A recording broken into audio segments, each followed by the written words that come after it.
Good morning, everyone. I'm Dick Levinson. On behalf of the Senior Center here at Central, it is my pleasure to welcome you to our program this morning. We are honored today to have with us the distinguished presidential historian, Dr. Richard Norton Smith. Now, I want to tell you that he's not going to receive the sort of introduction he deserves because our time is short, and I want you to hear from him directly. So let me just quickly say that Dr. Smith is a former White House intern. He was a speechwriter for 2 Republican senators. He rose to become the executive director of no less than 5 different presidential libraries. He is a man who, in 2009, when the nation was celebrating the 200th anniversary of Abraham Lincoln's birth, he was actually summoned by Congress to appear before them and give a formal speech about Lincoln, which he did. He was also selected by members of the Ford family to deliver the eulogies for both former President Gerald R. Ford and former First Lady Betty Ford. So with that as background, let's jump in right away and begin our questioning. So Dr. Smith, when one looks at your books collectively, one of the things that occurs to me is that it seems as though as a unit, those books really focus on the individuals and the ideas that animated the modern Republican Party in the United States. And as you know so well, this is a party that historically strongly advocated for human freedom around the world, that advocated for American involvement in global problems, that was a staunch advocate for free trade and balanced budgets. Is the Republican Party that we've all grown up with dead? It is at the least hibernating. And it is a function, I think, less of internal conditions than the external climate. The fact is that politics generally, not just the Republican Party, but Democrats as well, have been profoundly altered by the media climate in which we find ourselves. The death of the 3 television networks and the water cooler nation that they created.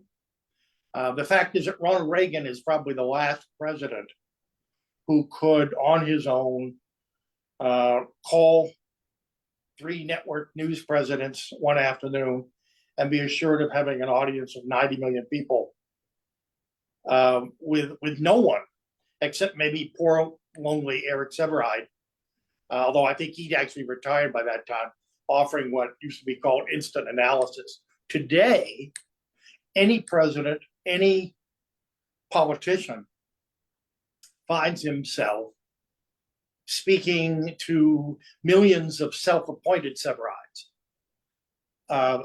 people who are probably online before he ever finishes a speech, offering their own interpretation, their own criticism. I mean,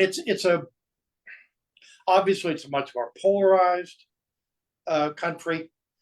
The presidency is a different office than it was as recently as the 20th century. So it's not surprising with all of these changes, demographic changes, cultural changes, that the Republican Party should be significantly different. Although I have to say, I do believe you can draw a line from the Goldwater uprising of 1964, which in many ways was grounded in Southern opposition to the 1964 Civil Rights Act. When you talk about the Republicans that I have, and the Republican traditions that I have written about, you think of Tom Dewey, you think of Nelson Rockefeller, you think of Gerald Ford. that's what used to be called the Eastern Establishment. Even if Ford was from Michigan, they were right of center, just as the Democratic Party of Adlai Stevenson and John Kennedy was mildly left of center. But the fact of the matter is, you had two political parties, each of which was a coalition. The Republican Party included Jacob Javits as well as Strom Thurmond. The Democratic Party included Richard Russell as well as Hubert Humphrey. That's what's changed. We've evolved from two consensus-seeking coalition parties to parties that are much more rigidly, narrowly, even in an exclusionary way, ideological. What sort of skills or abilities does a president need to succeed today that might differ from the circumstances that presented themselves in 1948 or 1952? Well, of course, I mean, first of all, there's the communications. I mean, Harry Truman famously said in the middle of the 20th century that the main business of the modern presidency was persuasion. I'm not sure that's changed. The instruments of persuasion have changed profoundly, and we were just talking about the Oval Office address is very largely a thing of the past. And in addition, Truman, the Cold War presidents, really the presidents for the balance of the 20th century, stop and think, we're all products of what went before. So it didn't matter whether you were, Gerald Ford and John Kennedy, when they were newcomers to the House of Representatives, had offices next to each other in the House office building. They used to take the subway together over to the Capitol, where most of the time their votes would cancel each other out on domestic issues, but not on foreign policy. Because guess what? We had something called the Cold War to further that consensus. You had a whole generation, multiple generations, that were defined by shared experiences of hardship. The Great Depression, World War II, and then the Cold War. Again, those shared experiences defined our politics in a way that is somewhat aberrational. In other words, I would argue the polarization we're experiencing today is certainly extreme. It's not, however, all that unusual, except in degree. What perhaps is unusual is that you had this long period, pick an election, 1960. I'm sure there are people in your audience today who think 1960, that's the way elections are supposed to be. John Kennedy, Richard Nixon, whatever you may have thought of them individually, in retrospect, they're both seen as presidential. And the fact of the matter is, they were products of this political consensus. They really had difficulty finding things to argue about in those debates. And that's why style, as magnified by television, began to crowd out substance. That process is unfurled for 60 plus years. I would argue it's out of control. You raised a point that I wanted to follow up on. When you look at the speeches of Adlai Stevenson, for example, there's so many references to Shakespeare, to the Bible, to earlier periods in American history.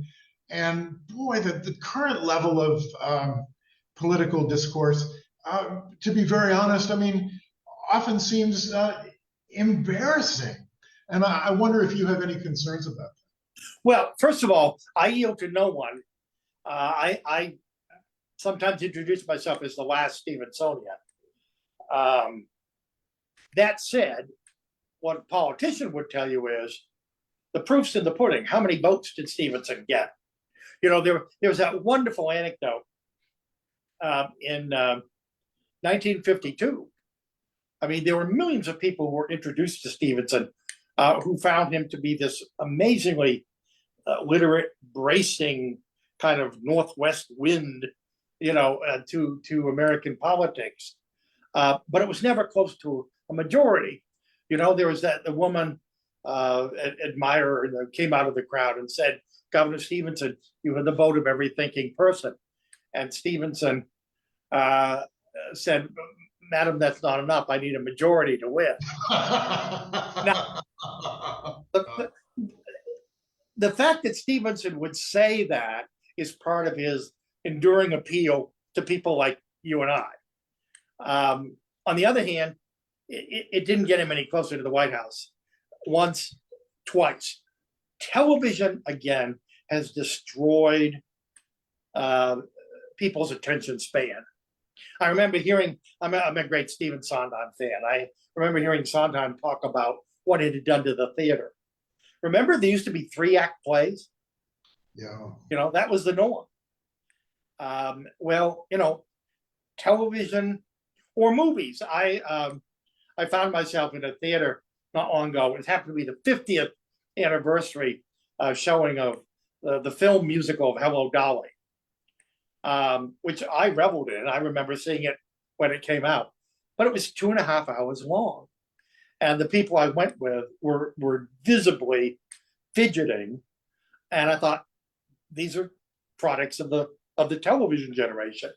And now online, 140 characters, is supposed to constitute, it isn't only, to get back to your question, it isn't only what people are saying or not saying, what cultural impoverishment has overtaken our politics. It's the assumption by politicians that people are not interested in anything that's more than 140 characters. Wow. God. That's profound. Profoundly disturbing. One of the things I wanted to ask you about is that when you undertake one of your biographies, the process consumes years of your life. You're obviously writing with the hope that when you're finished, what you've produced will be the definitive biography of whoever the subject happens to be, and you're working to produce a book that will be several hundred pages. When you're involved in that process, what sort of worries and concerns keep you up at night? First of all, I understand exactly what you're saying. You just pressed the button, because authors are never supposed to use the word definitive. The dirty little truth is, yes, of course, if you're going to tackle a subject, and by the way, quite apart from political identity, I have been fated to write about people who by and large have been overlooked or caricatured, which is in some ways worse. And so, yes, when I undertook to write a biography of Thomas Dewey, something that had not been done before, and the timing was perfect. I started just a couple years after he died. It was certainly not an authorized or official biography, but I had the informal cooperation of his sons, who made it possible to talk to. I talked to 180 people. Wow. And by and large, fortuitous. Dewey had been a very young man when he was the gangbuster. Long before he was governor of New York, long before 1948, he was a celebrity. Hollywood was cranking out a movie a week about the Mr. District Attorney, the gangbuster in New York. Well, they were all very young people, and Dewey was very young. And fortunately, many of them had never talked to a biographer before. So I got to all of them at just, the right time. So anyway, there was that sort of happy accident. I will tell you a war story, which is probably the nightmare of every biographer. The book opens with a 40-page recreation of Election Day 1948. That's what people remember Dewey for. And it really was a mini biography. if you read nothing more, you could read that prologue and have a real sense of who this man was and why he historically matters. Anyway, naturally, I set out to find everyone who was still around from that night, and it turned out I struck gold. The Deweys had an election night habit of going to their friends, the Strawses. Roger Straws was a publisher in New York. His father had been Theodore Roosevelt's Secretary of Commerce, the first Jewish cabinet member. In any event, the Deweys would go on election evening while they waited for the returns to have dinner with the Strawses, and they would play Parcheesi. In any event, I discovered that there was one surviving member from that dinner, Mrs. Straws, who was in her 90s at that point. I made arrangements to come to New York just to interview her. I got to New York, and the next morning, I called before coming over, and they said, "We're terribly sorry. Mrs. Straws passed away last night." God. Now, then it turned out, guess what? There was one other individual who I did not know, a man named Alger Chapman. Now, this is a footnote to a footnote. But when Richard Nixon ran into the fund crisis in 1952, Thomas Dewey, who had been instrumental in getting him on the ticket with Eisenhower, was advising him behind the scenes. And Dewey, of course, the old prosecutor, always used an assumed name when he wanted to talk to someone at the top. The name was Alger Chapman, and so who was his tax commissioner. In any event, I talked to Alger Chapman not only about 1948, but about that's the degree of obsession that takes over. I spent 14 years researching and writing the Rockefeller biography. I spent 10 years plus 3 years of interviews doing the Ford biography. I knew what I wanted to do with the rest of my life. I was still young when I was doing the Dewey. I had moved lock, stock, and Remington typewriter to Rochester, New York, where all the Dewey papers were. Used to get up every morning, be there at 9 o'clock when the library opened. Would spend 8 hours going through boxes of paper, and then we'd go home and write. Wow. Here's the amazing thing. That book, which is 700 pages and has 1,500 footnotes, that book was researched and written in 18 months. You can do that when you're 24, 25. I'm afraid I couldn't do it now. But I have been extraordinarily fortunate. I have had the great good fortune that commercial publishers were willing to publish great, big, as you say, hopefully definitive, exhaustively researched biographical works about people whom history had tended to minimize. I like to think that I've written 4 books that will outlive me.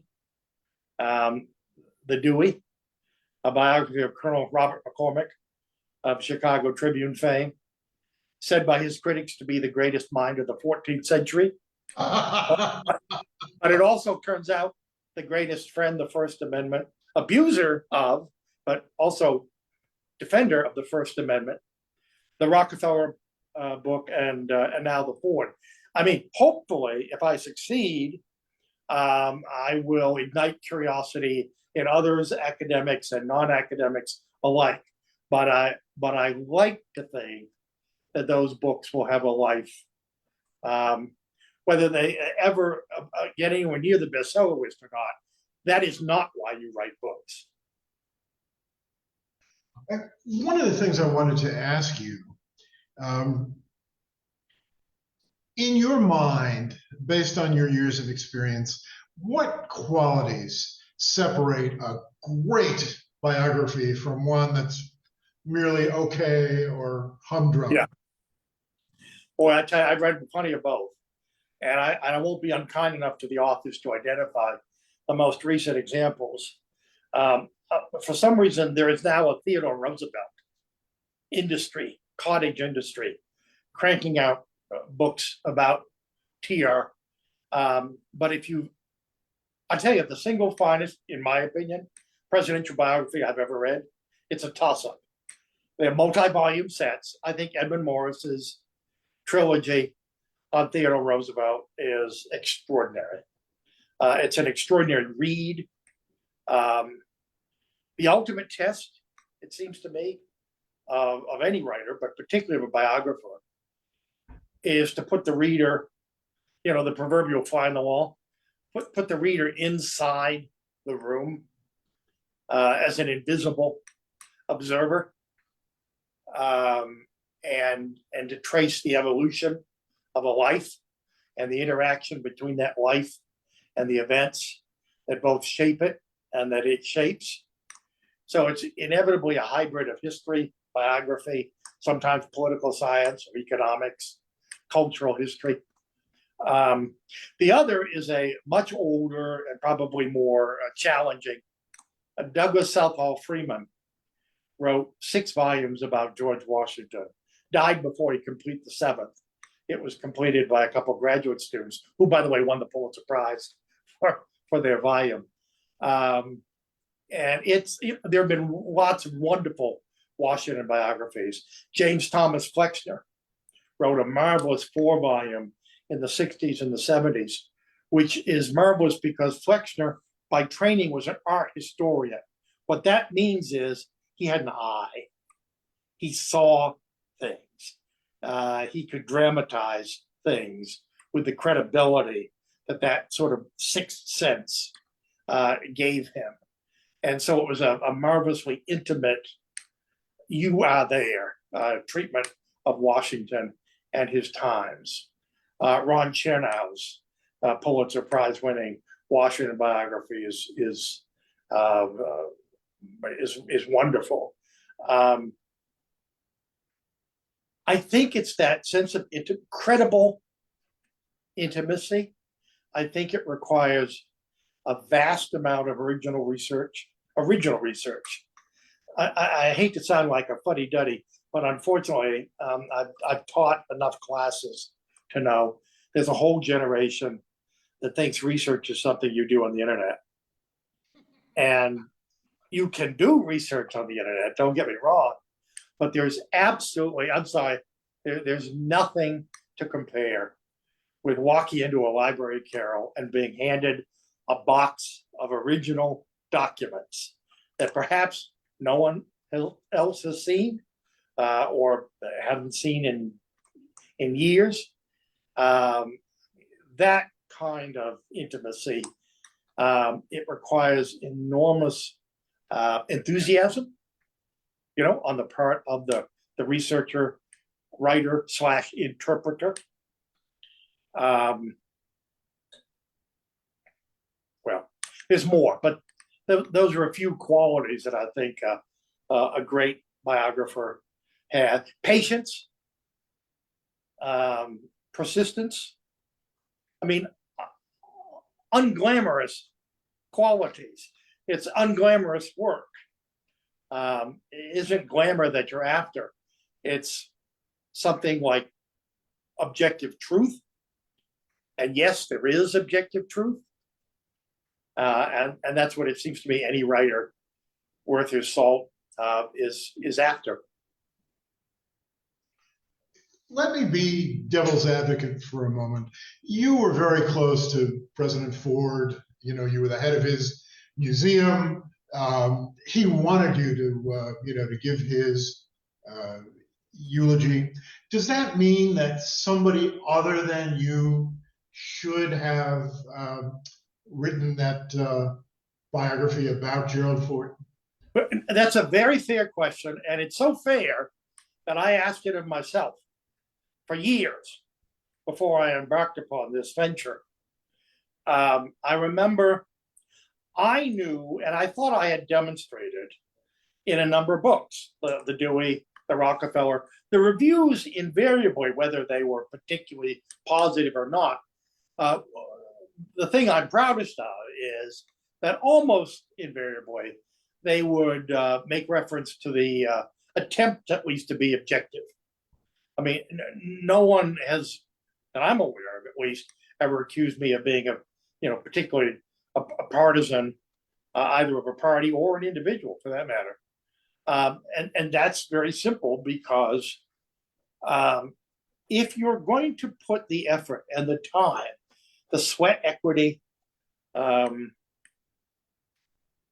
what a book requires, what it takes out of your life, the only reason to do it is to write something that is of enduring value. That doesn't mean that I've written the last word on anyone. It doesn't mean that future generations won't look upon these same people in a different light, or perhaps with new evidence that I didn't have. The single greatest justification for this Ford book at this time is because I couldn't have written it 20 or 30 years ago. It really has taken almost 50 years to have the perspective, the access to material, to oral histories, and above all, 8 or 9 intervening presidencies, many of whom dealt with the same issues, the economy, the Middle East, terrorism, you name it, that Ford dealt with. So in other words, only now are we in a position to compare and contrast. Ford went to his grave believing his historical legacy would be basically his efforts after Watergate to try to restore a measure of public confidence in the presidency. Perfectly understandable. Almost 50 years on, the single biggest discovery that I made, and it isn't positive or negative, it's simply a factual rethinking of what we thought we knew, is that Ford started much more than he finished. In other words, he's not just a coda, the conclusion of Richard Nixon's unexpired term as president. And the best, I'll give you 2 quick examples of why he is a more historically significant president than he thought or we think generally. Economic deregulation began under Ford with the railroads and the financial services industry. And then Jimmy Carter picked it up, made it bipartisan. Reagan picked it up. In other words, it became the norm. But it started with Ford. Now, you can argue it, but it's transformational in terms of the economy that we've inherited. In the summer of 1975, although he was criticized severely, both on the left and the right, Ford went to Helsinki to sign something called the Helsinki Accords, which at the time were seen by critics as virtually a surrender to the Soviet Union and an acknowledgement of the legitimacy, if you will, of the Soviet Empire in Eastern Europe. Now, post-Cold War, we see them in a very different light. We see them as a milestone on the road that eventually led to the collapse of the Soviet Union. So, or New York City, the famous headline, actually the anniversary was this week. New York, the city dropped dead when New York was flirting with bankruptcy. Arguably, that headline cost Gerald Ford New York State in 1976, and with it, the presidency. But guess what? Now, given everything that's transpired since 1976, well, the best evidence is Hugh Carey, who was the Democratic governor of New York at the time and was Ford's public sparring partner in terms of getting the administration and eventually Congress to agree to loan guarantees to tide the city over as it began to reform some of its out of control ways of spending. Hugh Carey told me Jerry Ford has never gotten the credit he deserved for his tough love policy toward New York. But put that aside, you know who Hugh Carey voted for president in 1976?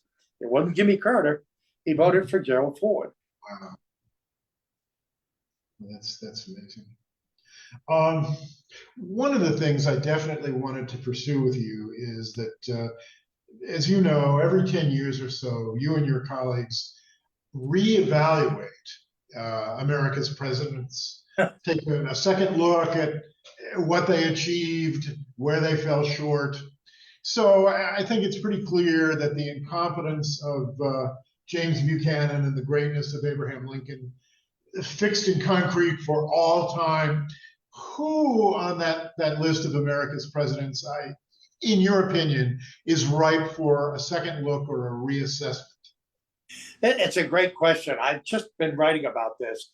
The older I get, I've been a participant in all four of C-SPAN's very carefully devised, inclusive, very thoughtful attempts to basically nail a wave to the sand, which is ranking the presidents.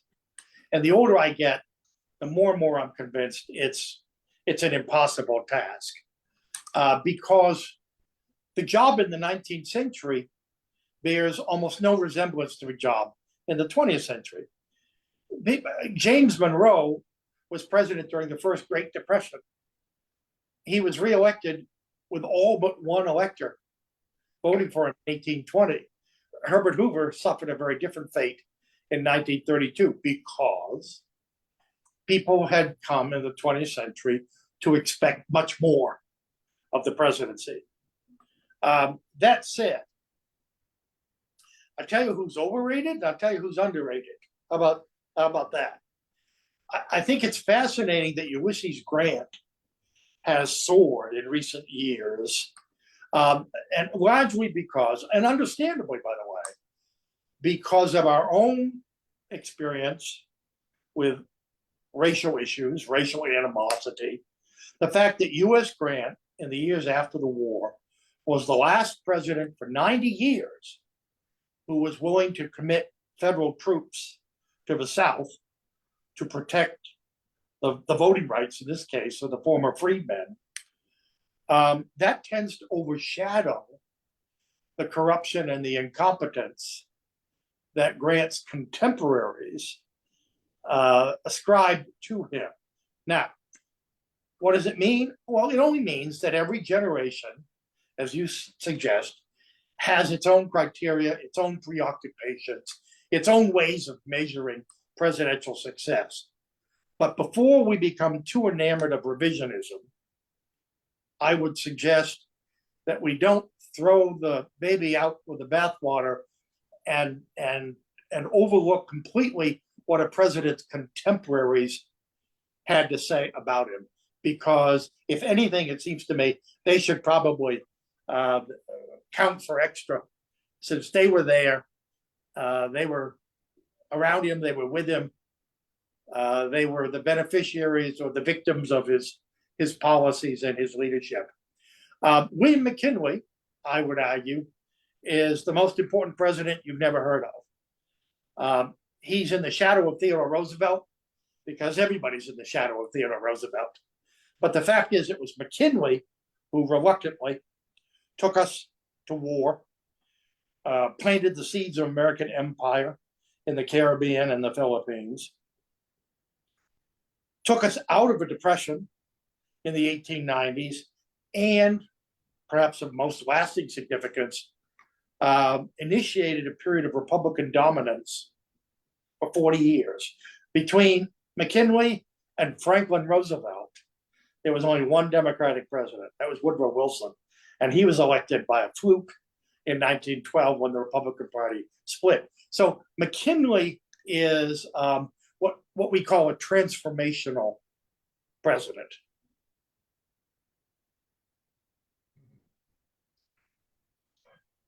One of the things that is so interesting to me is that if you look at James Buchanan on paper, I think you could make a compelling argument.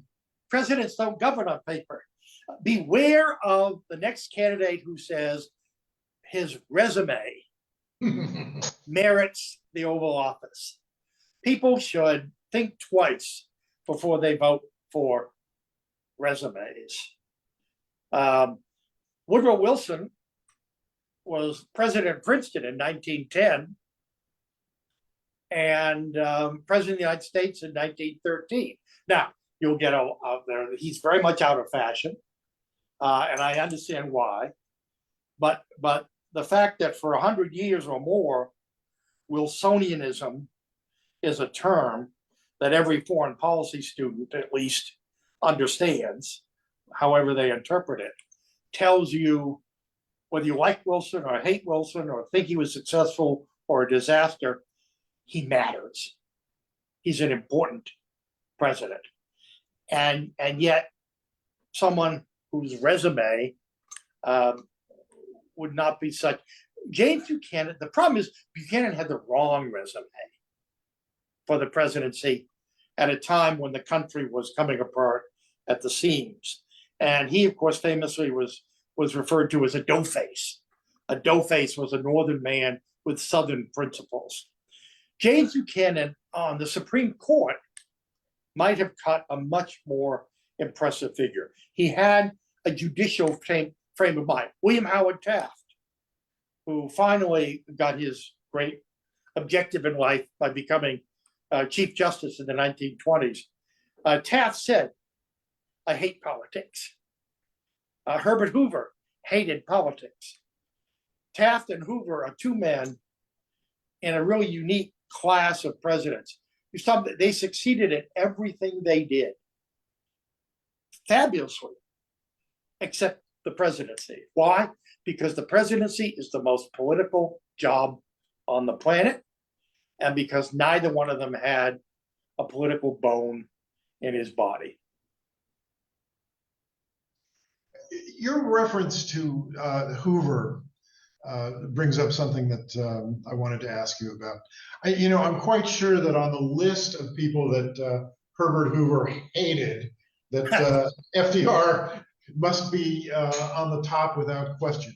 So if that's true, it's always seemed so interesting to me that FDR's vice president, Harry Truman, when he was president himself, made a special effort to reach out to Herbert Hoover, to attempt to restore some of his luster, gave him at least one very important job to do. Why did he do that? Well, it's interesting. By the way, the hatred was mutual. The irony, of course, is that people don't know this.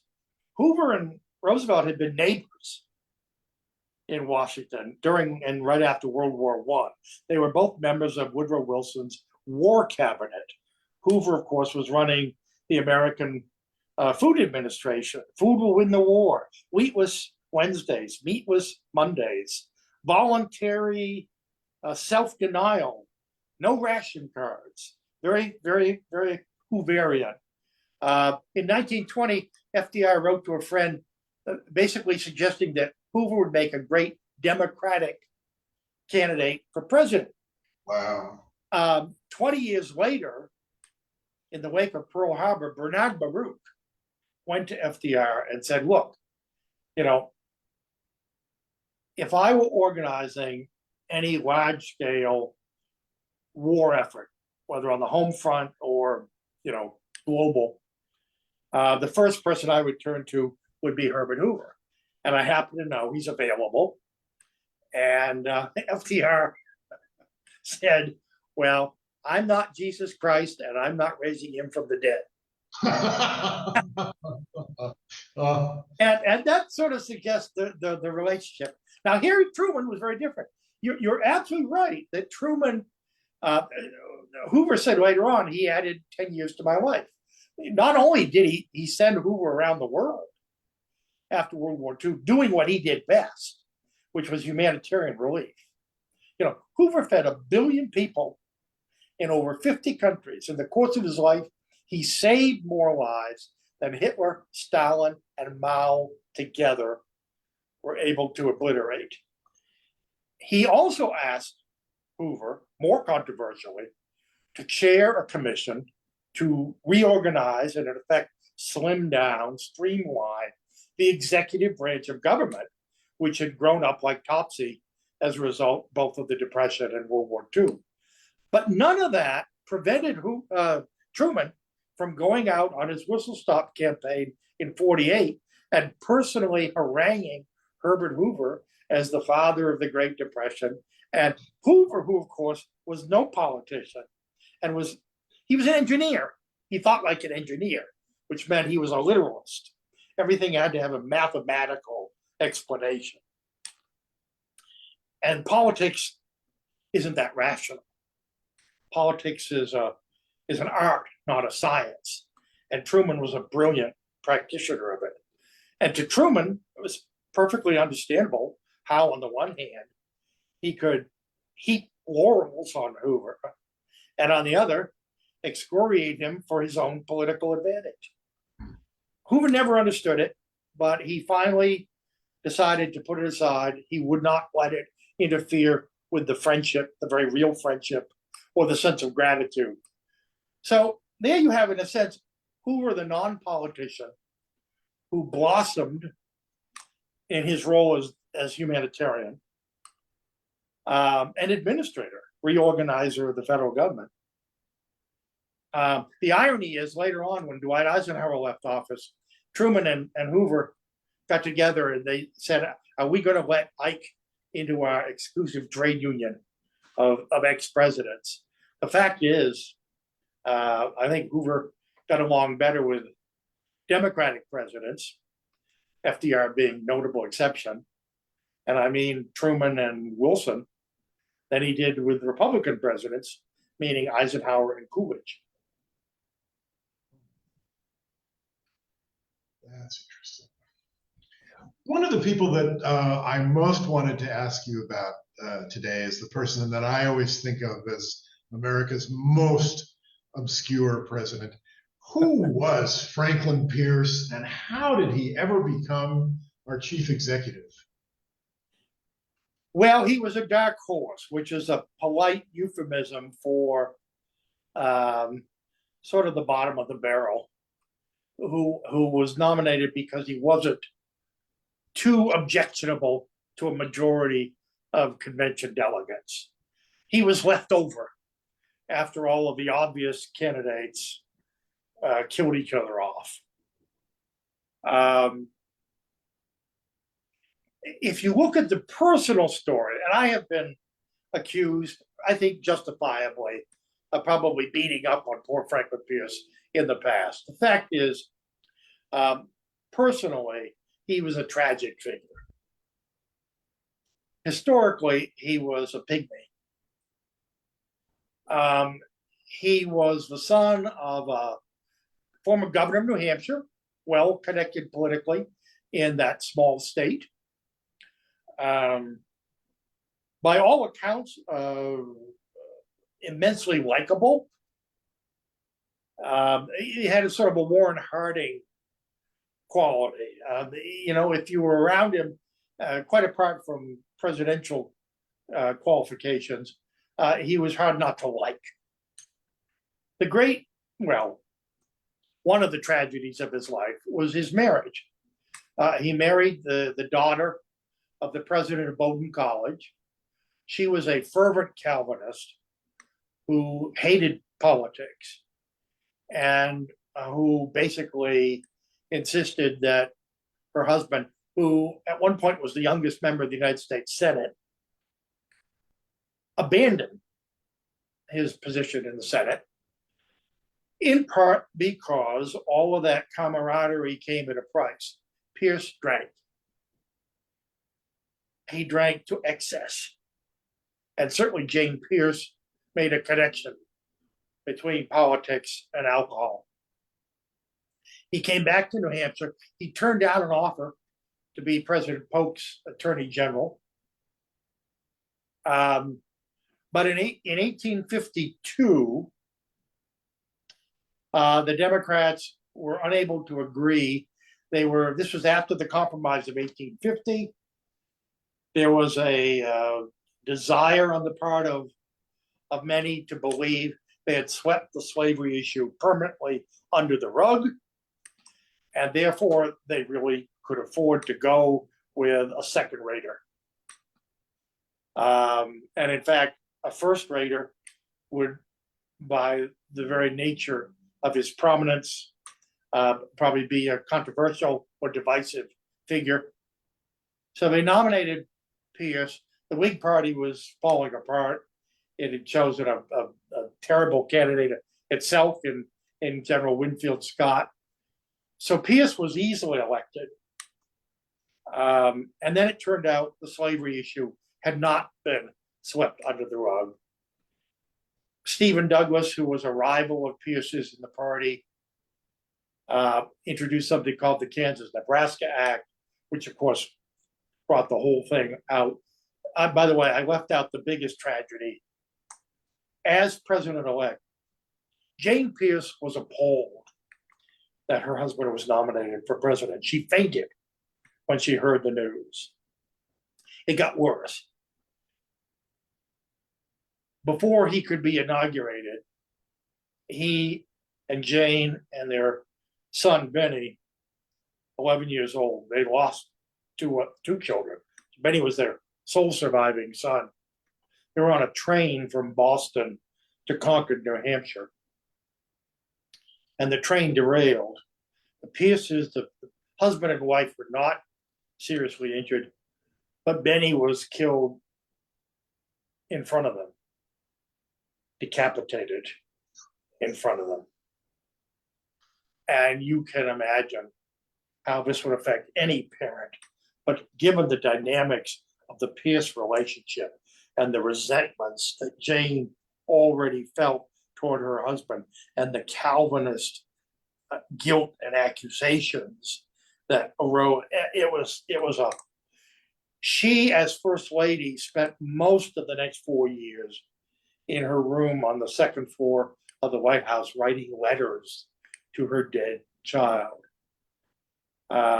Once you know all of that, you may not forgive Pierce his ineptitude as president, but you can certainly have some sympathy for the man on a human level. None of that, by the way, alleviates the fact that he was a terrible president. And it's a fascinating thing. I don't know if it's an accident. I don't know if I was Henry Adams, I'm sure I would find some historical law to explain it. But I would argue 3 of the worst presidents in American history, Pierce, Buchanan, and Andrew Johnson, bracket the president against whom all others are measured. Now, is that an accident of history? Is it ordained? I don't know. I don't think many things are ordained by history.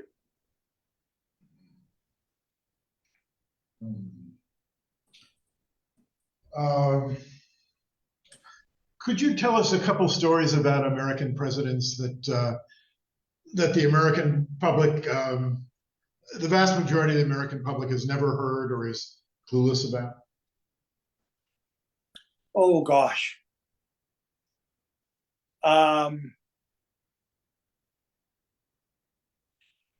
You know, Washington has been embalmed.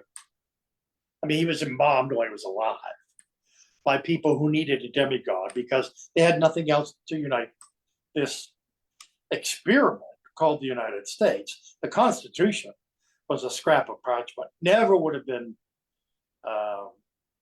ratified, in my opinion, had Washington not been there to lend his imprimatur to it. There's a marvelous story.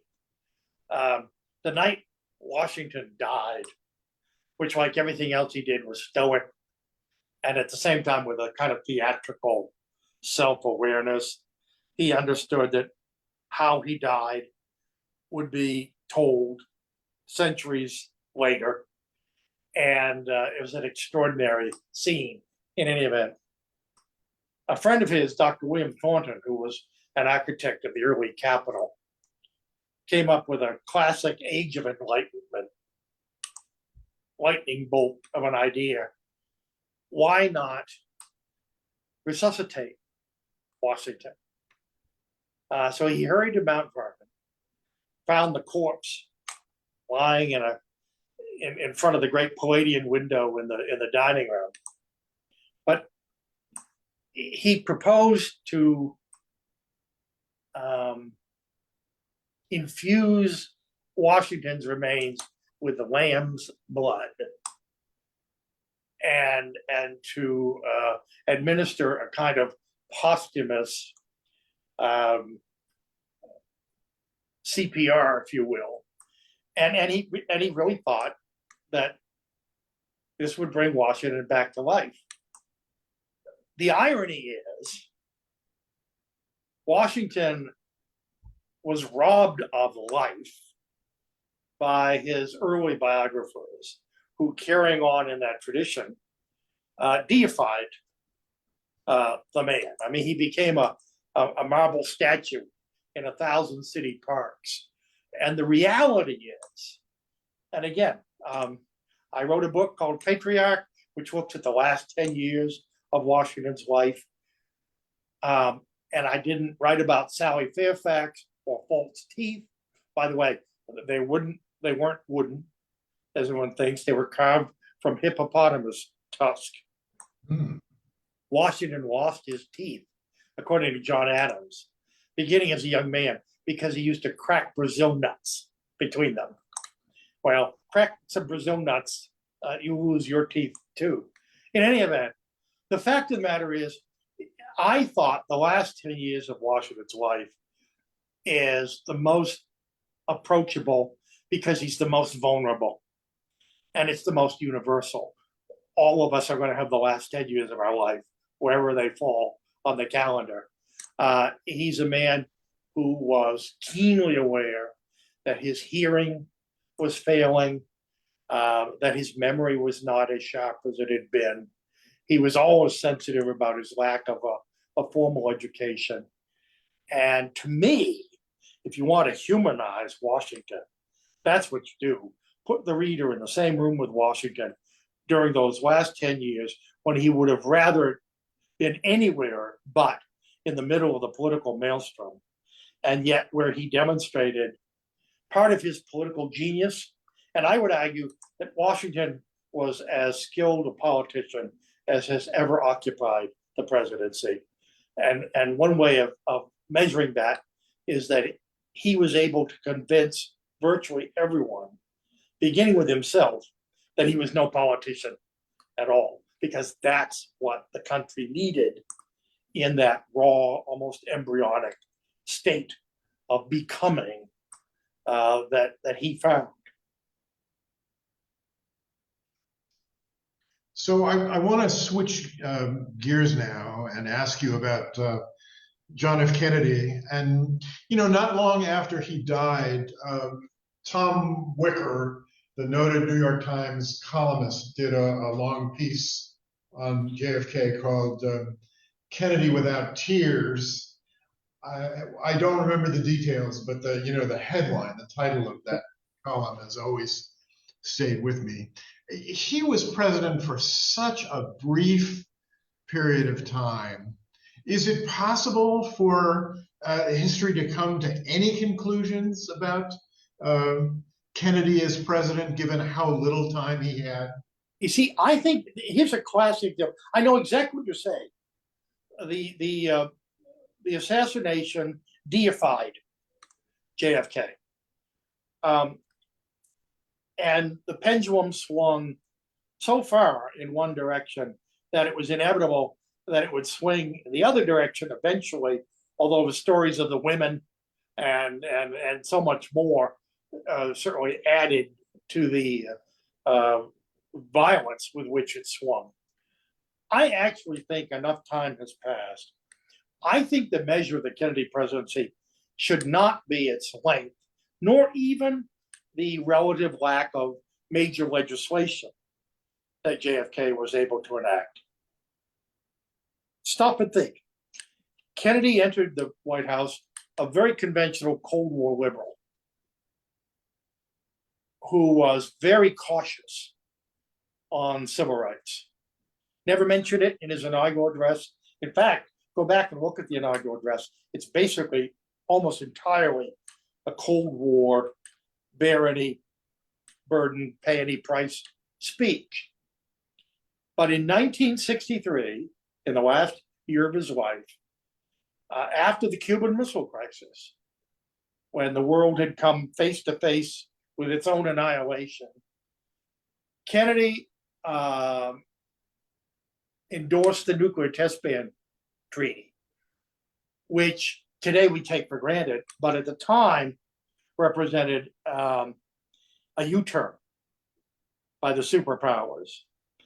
And the same week, June 10th, I believe, he turned on the TV and there was George Wallace standing in the schoolhouse door, the University of Alabama. And that night, motivated by what he had seen, Kennedy went on the air to talk about a civil rights bill that hadn't even been written yet. He had bitten the bullet. He had decided that being president required a degree of moral leadership that might very well exact a political price in the short term, but which history demanded of any president worth his salt. And it seems to me that conversion, if you will, certainly that evolution away from the fairly conventional politician who took office to the quasi-visionary who was willing to pay a political price for doing what history demanded of him. It seems to me that's how 60 years on we ought to try to assess the Kennedy presidency. One of the very quick, at the 62, during the Cuban Missile Crisis, the initial advice he got from everyone around him was very hawkish. And Kennedy did something that you would hope every president in similar circumstances would do. He paused the discussion and he said, "Have you read Barbara Tuchman's new book, The Guns of August, which had just been published, and which, of course, was a story of how Europe slid down the drain because of misplaced alliances at the beginning of World War I. He did not want history to repeat itself. So he had, it seems to me, in spades, the overriding quality that you would hope for in a president. That is, he had a sense of history, which means he had a sense of perspective.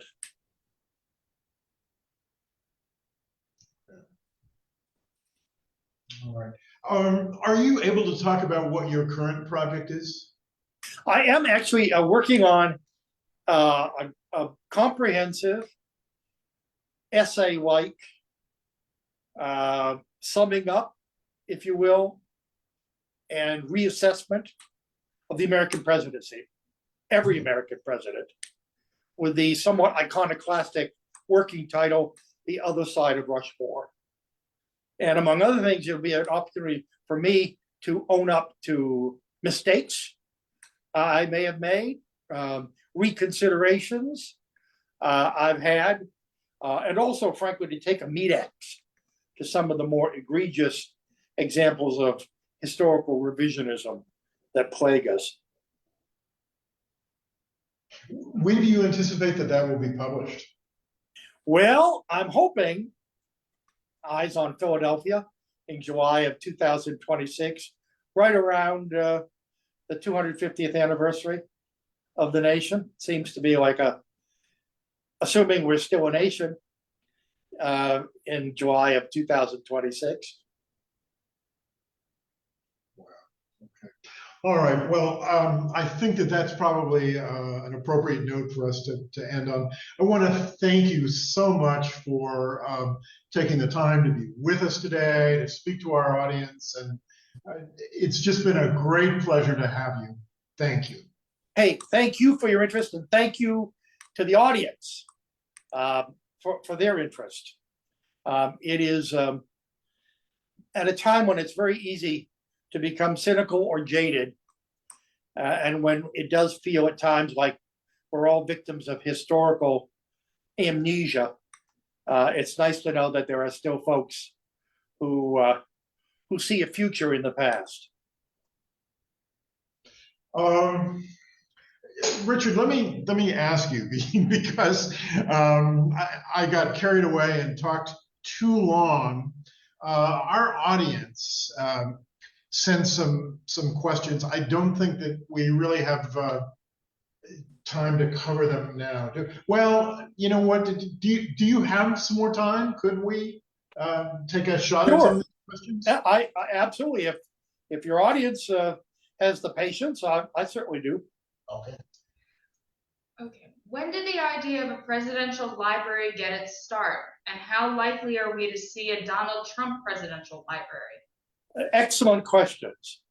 Franklin Roosevelt is the father, as he was the father of the modern presidency, is the father of the modern presidential library. He decided, you know, up until then, there was no law requiring that a president's papers be kept, or quite frankly, that they belonged to anyone other than the president.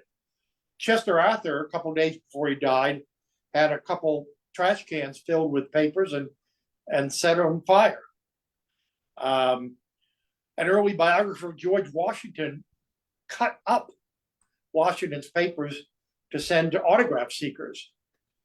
So FDR thought, here was his genius, thinking outside the box.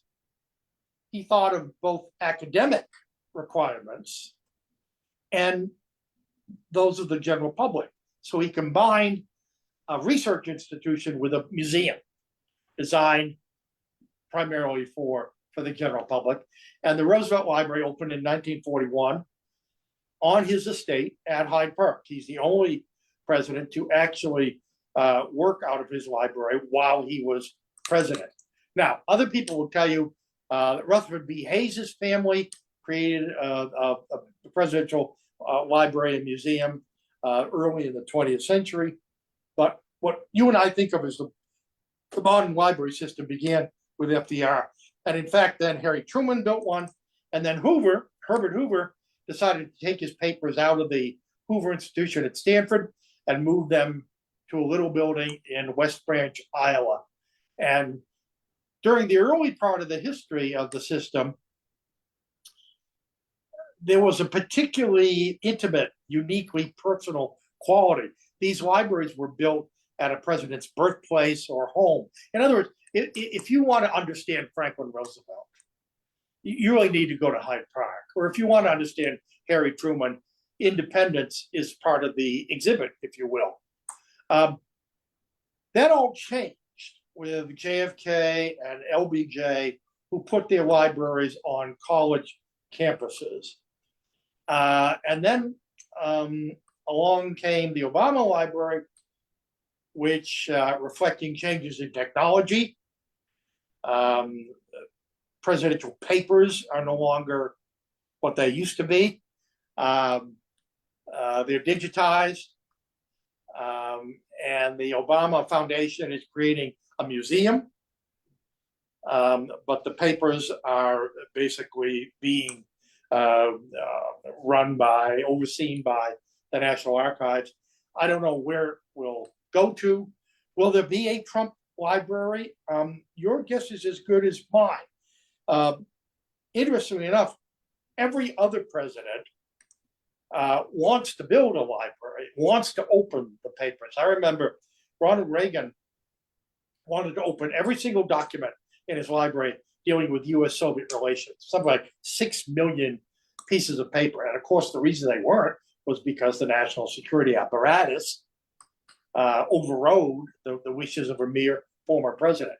My experience is former presidents, they don't lie awake at night worrying about what they screwed up. They think they did a pretty good job.